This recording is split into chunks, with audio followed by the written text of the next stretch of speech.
To Via the Grapevine, proudly brought to you by Tony DaCosta of Liquor City, Claremont, and offering you the chance to learn more about wine, the masters behind them, and even which wines to collect.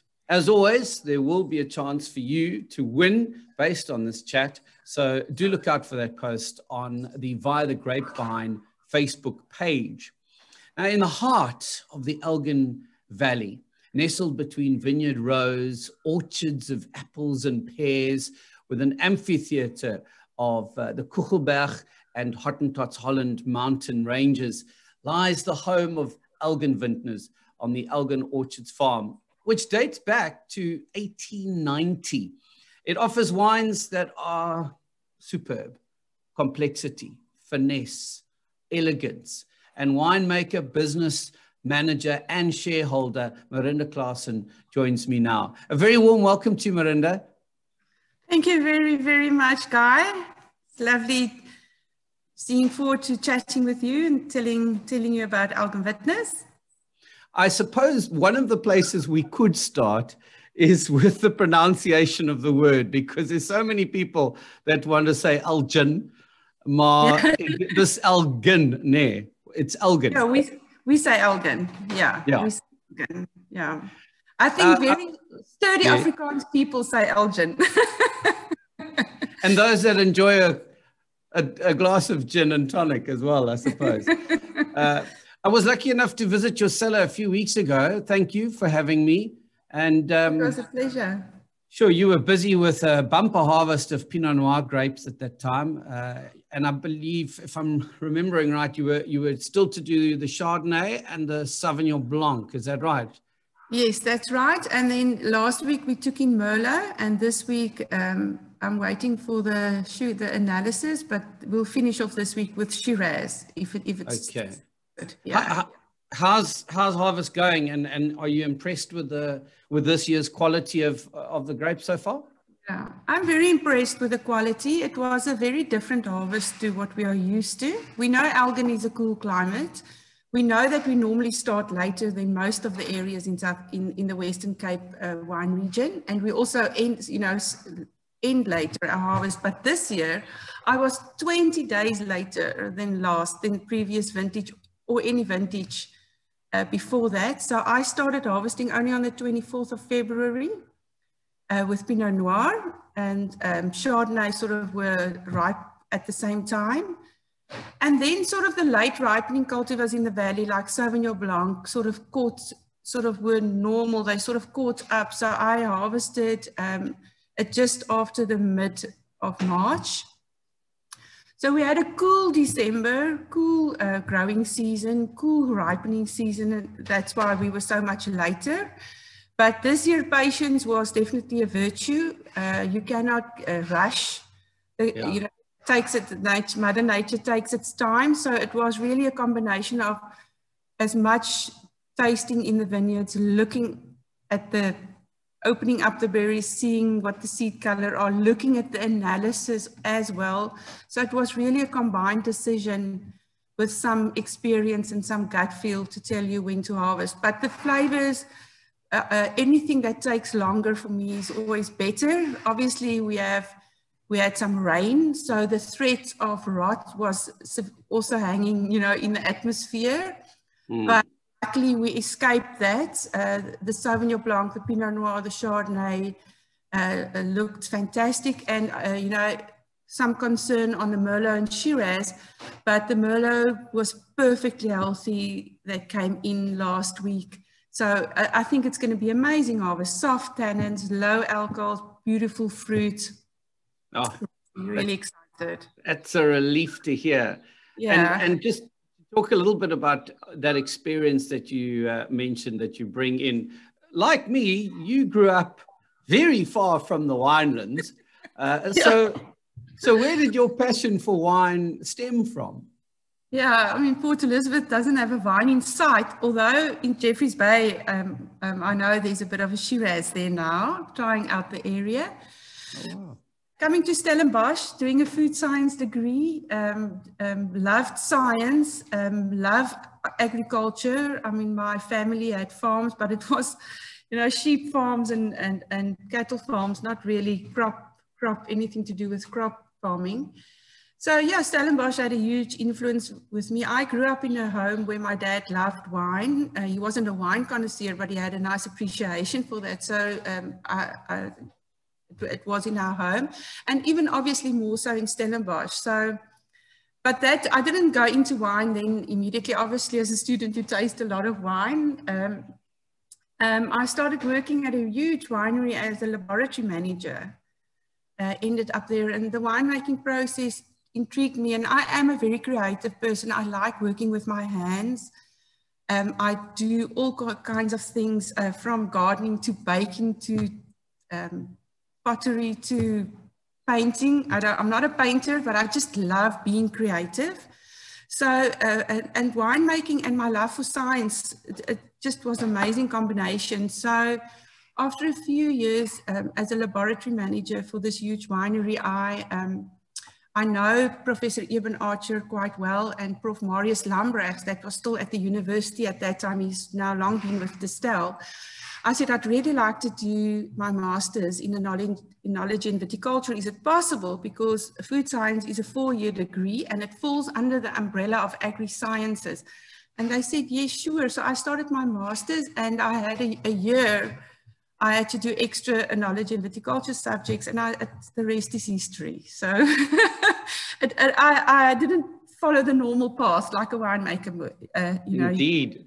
A woman with an ever-inquiring mind who believes in grabbing every opportunity that life offers. It's wonderful. What drew you specifically to Elgin then? Elgin, for me, was always an understated area. After the cooperative winery, I joined a huge international winery, and I bought grapes all over the wine region for this company. And I bought my first Sauvignon Blanc and Merlot grapes in 2007 here. And I thought, it's such an understated, these grapes are absolutely phenomenal. I could see the difference in the cellar between Elgin grapes and the warmer area grapes. And Elgin just intrigued me, the geography of it. And I sort of had this philosophy, or made it up for myself, where fruit trees, cold winter fruit, sort of that needs that cold winter months where they proliferate, grapevines will do fantastic. And that's how, yeah. You shared with me when we were visiting the history of Elgin Vintners, and it sounds rather fascinating, because it revolved around grapes from multiple properties used to produce wines from multiple winemakers, and then all under the Elgin Vintner brand. Can you share that element of your history with us, please? Yes, I think it's a lovely story, and it was ingenious in the time. So when at the turn of the century, the apple prices went down, and these growers thought, oh, I think we only have apples and, mostly apples, a little bit of pears. We've got nothing else. So they planted these vineyards, and then 6 growers came together and said, well, if we've planted these vineyards, the best is to add value to the grapes. So let's make wine from it. But they didn't have a winery. They knew nothing really of wine. So they had these 6 growers being involved, and then they appointed well-known winemakers for specific cultivars, like Jeff Greer and then Ross Gower made their first Sauvignon Blanc, and later Jeff Greer, Nico Grobler from Eikendal made their Rosé, Niels Verburg made their Shiraz, Joris Almenkerk made their Merlot. So I think it was a fantastic idea to get winemakers that had reputation and that could make good wine. So these grapes were then transported to these various wineries. So that was the initial story. But, I say, to be in the wine business, you go in for business reasons. But if you stay there for passion, because it's a hard industry. It's not a quick fix industry. Your return on investment takes long. You need to really love what you do. So what happened is most of the growers reverted back to apples. Some of them uprooted their grapevines over the years. And some of them said, no, I'm not going to make one. I'll just sell my grapes to large wine companies. So they're not part of Elgin Vintners anymore, but it helped Elgin Vintners along the way. And you are molded by your history and your experience. And I think it's a lovely story. And also, as the boundaries, the borders opened up for export. The initial story was great. Everybody knew these winemakers, but at some stage, the personality and the character of Elgin Vintners became sort of fuzzy. And James Rawbone Viljoen, Dr. Max Hahn, and Derek Corder, which were then the main shareholders, sort of decided they need to make a decision and now get Elgin Vintners winemaker, and they need somebody to take this wine business now into a focused direction.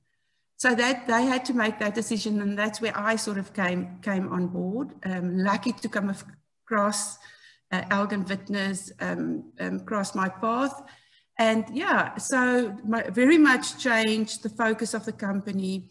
It's much easier now to tell the story and what the character and what our aim is with the company to overseas buyers, because that was a difficult thing to do, because it's confusing if you have all these strong personalities, which is great, but you need this personality of the brand itself.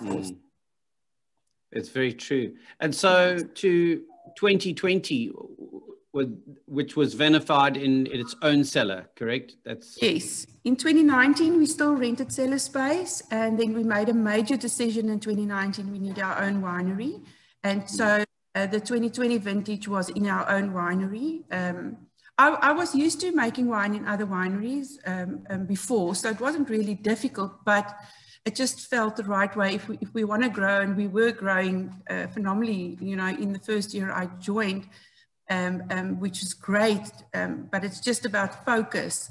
Yeah, so 2020 was a fantastic feeling, yeah. And one of the things that you'll see when you visit the Elgin Vintners website is the opening kind of banner along the lines of a true sense of place. And I think that's what you've really achieved with your wines, particularly, if I may, with your 2016 Merlot that I tasted, that literally on the nose, it encapsulated the valley for me. I got all of those aromas that you get when you drive into the Elgin Valley and wind the windows down, and, you know, the mix of blossoms and apple and grape and all of that. So well done on that. You've got three ranges of wine available. Am I correct in saying that the Cloudhaven wines are a relatively new addition to the lineup? Yes, Cloudhaven is relatively new. I started Cloudhaven in 29. Let me now just quickly think. Time goes by so quickly. 2019 Cloudhaven was our first vintage. Okay. So, so it is a new addition. Elgin Vintners has come, the Elgin Vintners brand has come along all the way. Cloudhaven is under the Elgin Vintners brand. Just felt like me, you know, we have a Sauvignon Blanc in the Elgin Vintners range. So it started all with Sauvignon Blanc. I love Sauvignon Blanc. Most winemakers I know loves the cultivar because, you know, it's tricky in the vineyard. It has to be planted in the right area, and then you can do so much with it in the winery as well. So for me, starting another Sauvignon Blanc in a range was sort of logic, in the sense that Elgin, you get those easily the right flavors in Sauvignon Blanc because we have a long growing season, but you can encapsulate the green side of it as well at a ripe stage. And this specific vineyard is on James Rawbone Viljoen's farm, which is next to our other vineyard. But the soil is different, the trellising system is different, the canopy looks different, and the grape profile is more of a green fig, capsicum type of flavors. And it just asked for its own range, you know, uniqueness, own label.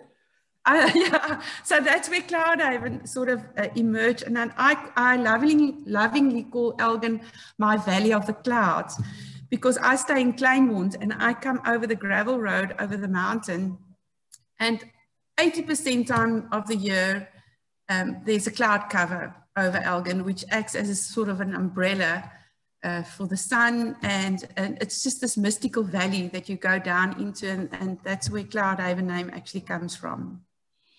Would you mind taking us through the other, well, through your full range of wines? Yeah. Yes, so let's start off, obviously, you know, now the Cloudhaven. So Cloudhaven will also be released quite early in the year. The Sauvignon Blanc spends 2 to 3 months on the lease. And then I've made a red in that as well, a Merlot with a touch of Shiraz. I just wanted that spiciness of the Shiraz with the Merlot. It's about 18% Shiraz. And the Merlot there, I make in a Beaujolais style. It's very upfront, fruity, easy drinking, soft tannins. It's got 10% oak in it, and it's also released in the same year it was made. Can I give you some personal opinion on those two wines? Because we were very lucky, very privileged to have been able to sample those. And the first one, your Cloudhaven Sauvignon Blanc, was such a fascinating wine to me, because when I first opened the bottle, I struggled with it. And I don't know what it was. It was something I wasn't connecting with the wine at all. But I kept it in the fridge and would pour a glass subsequently for 3 days after that. And every single time I poured a glass, it just got better and better and better. Yeah, it was unbelievable. So that was very fascinating to me, and it also showed you can't just write off a wine if you taste it once and it's not completely appealing to a taste. Because it evolved. It seemed to give more fruit, more lusciousness. I think the acidity settled down with that time. I'm not 100% sure why. Maybe you can tell me why that would happen. And then your Merlot Shiraz is just, that didn't last the night. That is sublime, mashable. Oh, thank you. It's good to hear that. That's what a winemaker loves to hear, because wine are made for drinking, not for keeping.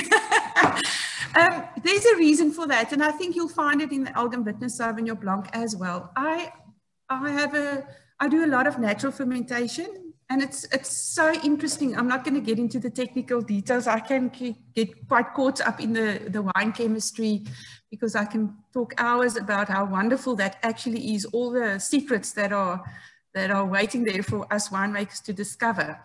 But so Cloudhaven is 50% natural fermented, and the other 50% I use a yeast.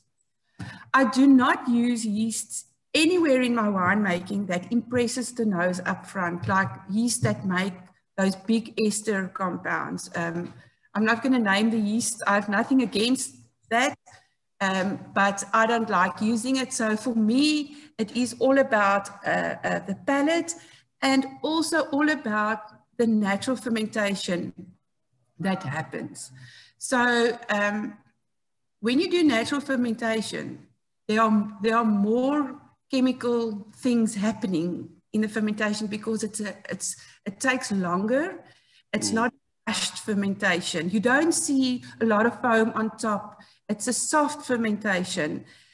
So there are other more components that form, and I have the scientific proof of that, but that's a story for another day. So when you open up a bottle of wine, it's those additional compounds that once you open it and you swirl your glass and it gets in connection with the oxygen, it gets liberated. And that to me is, I love that about a wine. So that to me is complexity. So natural fermentation in combination with inoculated fermentation gives a beautiful complexity in wine for me. And the Cloudhaven is also our cheapest wine on the list, but I'm so proud of it that I've not being nothing to do with ego, but I've put my stamp, I've signed the label to say, because it's cheaper doesn't mean it's inferior. There's just as much care that went into Cloudhaven that goes into the Richlands wine and in the Elgin Vintners range. So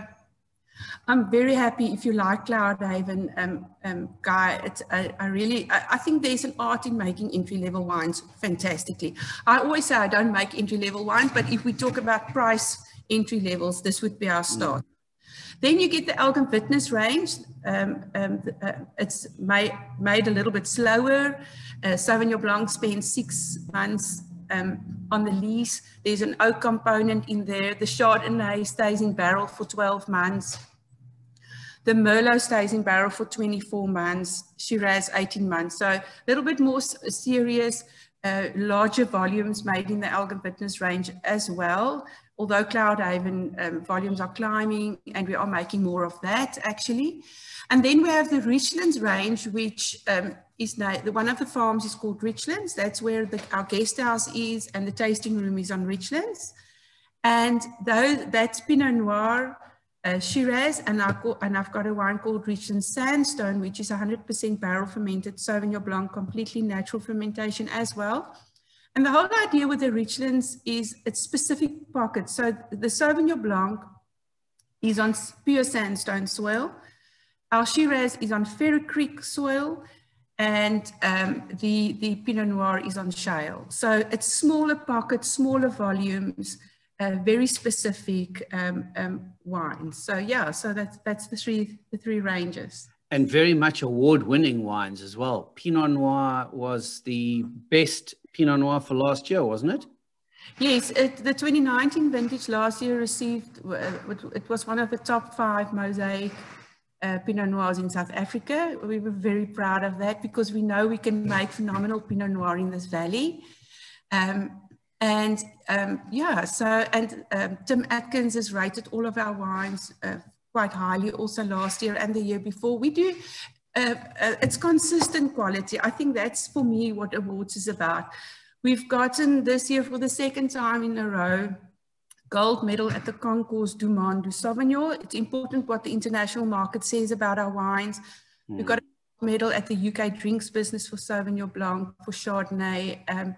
So for me, it's not awards and a boast about it. It gives validation of what we do in the cellar. We are understanding the terroir. But it's also for me, as I previously mentioned to you, it's the customer. When they buy a bottle of wine, they know it's been, the quality has been validated by a third person party that knows what they're talking about. You know, the judges are Cape wine masters, they are UK wine masters, they are buyers, sommeliers. So those are the things, because for me, it's to give the customer that assurance that you're getting bang for your world class. Yeah. It's world class, yeah. Yeah. I was going to ask you, and this might be a really challenging question to try and answer now, given how you've explained the different terroir for different vines. But if you were to only choose 3 of your wines to best communicate the ethos of Elgin Vintners in a bottle, is that even possible? What 3 wines would you choose?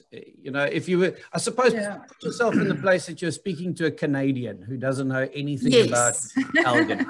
What are the 3 wines from Elgin Vintners that they should know about? I think it is a difficult question because in my mind I'll say, I'll take that one, I'll take that one, I'll take that one. Yeah. Definitely. And they're all your children. It's like choosing the best child. Exactly, it's exactly that. But if I have to make a decision, is Elgin Vintners Pinot Noir is for me true expression of the Elgin Valley. It would definitely be one of our Sauvignon Blancs. If I have to choose, it's going to be difficult because I let the terroir speak in Cloudhaven, Sauvignon Blanc, in the Elgin Vintners and in the Richlands. It's the terroir and the vineyard, that specific vineyard that's doing the work and not really me as a winemaker. So for me, it's very, very important to express that. So it would be one of our Sauvignon Blancs, but if I have to choose, I think the Elgin Vintners Sauvignon Blanc says that we can ripen our grapes and have so much flavor, because that's a trick with Sauvignon Blanc. And normally, if it's not planted correctly, it sort of also just loses its flavor. You have to fabricate it in lots of ways to get, you have to harvest at different sugar levels, where in here we can just harvest at 23 and we'll have fantastic flavors. It's just how Elgin is. The Chardonnay is doing very well for us as well. We get citrus and minerality, which for me is so much Elgin, Chardonnay. So yeah, those if I have to choose, but of course. Interesting so your Pinot Noir, your Sauvignon Blanc, and your Chardonnay for you. Yeah. Okay. Yes. Difficult question. Well done. Let's talk a little bit about that wonderful tasting room that you've got that also offers food. You've got spectacular views from there. Yes.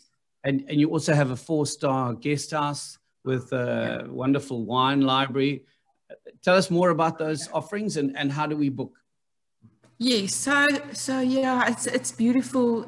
We've during lockdown last year, we worked very hard. We built that tasting room. It was an old little cottage on the farm, and I said, let's just do something with it. And it ended up like you see, you know how it is. So we've got this wonderful deck that you can sit outside. We've got a pizza oven. We're not a full-on restaurant, but we do offer pizzas. We offer quiches, and we offer platters, from platters for 4 to 2 to a small snack platter with lovely local cheeses and cold meats on.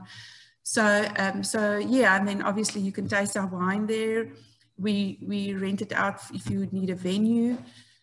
So the thing about Elgin is, you know, it's such an understated valley. People just rush by on the into, stop at Peregrine or Orchards Farm Stall and just not.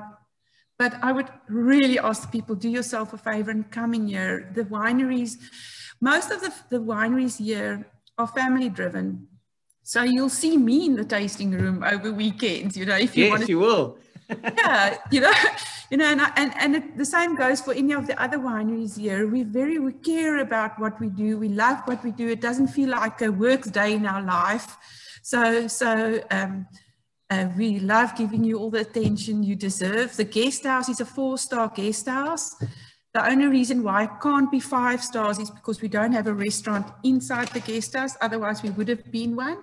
It's luxurious, but it's also very family orientated. We had a big family last weekend that rented out the whole house. We do bed and breakfast for them, and then they can obviously come and have lunch at the tasting room restaurant. And then of course in the valley there's lots of things to do and to see, or just enjoy good countryside. We've got a beautiful English garden. You can go walk down the Palmit River. I can organize, we've got leisure tour guides, registered culture guides. Richlands has an enormous, amazing history of the first bridge over the Palmit River. The cannon is there, the pond house is there, you know. So there's lots of history in the Elgin Valley and how Grapevine started. So people that are interested in that. And yeah, the guest house and the breakfast, and we can organize dinner for you if you like. So we're there to assist you and please you. We've got a manager for the guest house and a manager for the tasting room, which we just appointed, Casper and Hein, and they have lots of experience and they are waiting to welcome everybody. I've got just a few quick-fire questions to end because I know that you're busy with harvest, so I don't want to take too much of your time. If I may start with another challenging question for you, okay. And that will be literally, you just have to think of the first word that comes to your head. Favorite variety to drink? Sauvignon Blanc. Boom. Most memorable wine tasting experience that you've had? You know what was memorable is it was in France actually, where I worked for Boutonneau International, and in near Mackinac we had an office, and at the bottom of the office was this little cellar, and the French winemaker and one of the ladies there, she's a very good blender, was there, and myself. And we had our South African wines there up against the French wines, because this company sort of makes wine all over the world. And my memorable experience, you're always impressed if you taste overseas wines, if you taste French wines. I mean, they're phenomenal. If you taste wines from Australia, from Chile.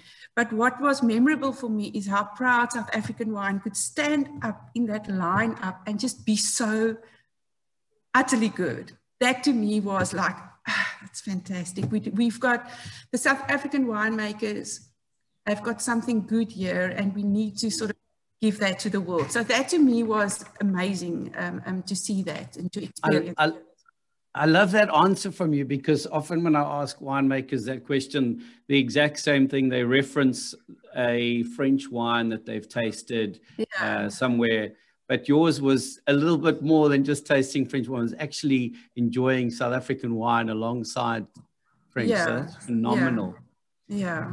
What have you done that you're most proud of in your life? Without a doubt, my 2 daughters. I am so proud of them. They make me proud. They were good children, worked extremely hard, and they're both in their own profession now. And I think it was teaching them what life is about. And if you follow your passion, you'll be good at it. It's as easy as that. Doesn't matter what it is, you know. So, yeah, I'm extremely proud of them. Harold Porter or Kirstenbosch Botanical Gardens?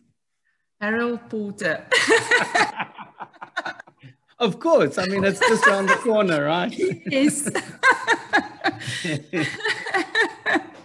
And I can't wait for them to actually open up some of those trails. Me too. Yeah. At Harold Porter. Sure. We were wanting to do a hike because I've got family that live in Claremont as well. And I wanted to go up to the waterfall, but yeah.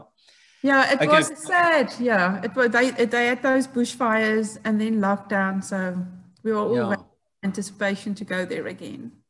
You mentioned that at the tasting room, you have a pizza oven. So your final quickfire question, favorite pizza toppings for Marinda Kruger-Claassen?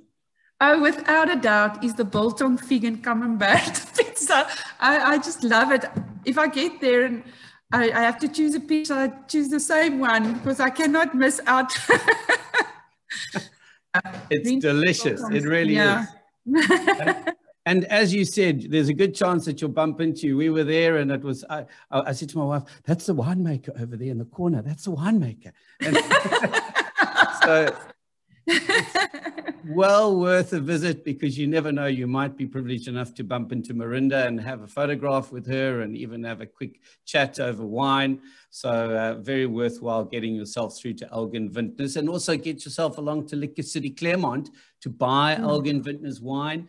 If you fancy your luck, then you can answer the easy question here on the Via the Grapevine page, and you could win lunch with wine to the value of R1,000. So very, very nice prize, an opportunity for you to just absolutely taste the full range. And depending on how stingy you are, you either take 3 friends with you or just 1 friend so that you can spend your 1,000. It's up to you. But Marinda, thank you for your time. It's been lovely chatting with you. Only a pleasure. Thank you for having me, Guy. I really enjoyed it. This Via the Grapevine was brought to you by Liquor City Claremont. Visit their wine emporium for a journey via the grapevine.